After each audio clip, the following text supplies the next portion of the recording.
ஆண்டாளின் திருப்பாவை பாசுரம் 21.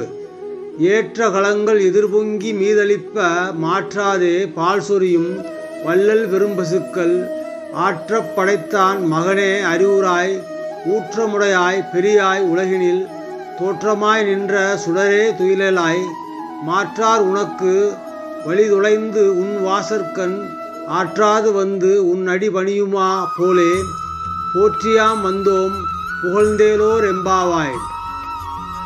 பொருள்: கறக்கும் நேரமெல்லாம் பாத்திரங்கள் நிரம்பி வழியும் வகையில் பாலை சுரக்கும் வள்ளல் தன்மை கொண்ட பசுக்களுக்கு உரிமையாளரான நந்தகோபனின் மகனே, கண்ணனே, நீ எழுவாயாக. வேதங்களால் போற்றப்படும் வலிமையானவனே, அந்த வேதங்களாலும் அறிய முடியாத பெரியவனே, உலகிற்கே ஒளிகாட்டும் சுடரே, துயில் எழுவாயாக. உன்னை எதிர்த்தவர்களெல்லாம் வலிமையிலிருந்து உன் வாசலில் உன் பாதத்தில் விழ காத்து கிடப்பது போல நாங்களும் உன் திருவடியை புகழ்ந்து பாட காத்திருக்கிறோம். எங்கள் வேண்டுகோளை ஏற்பாயாக.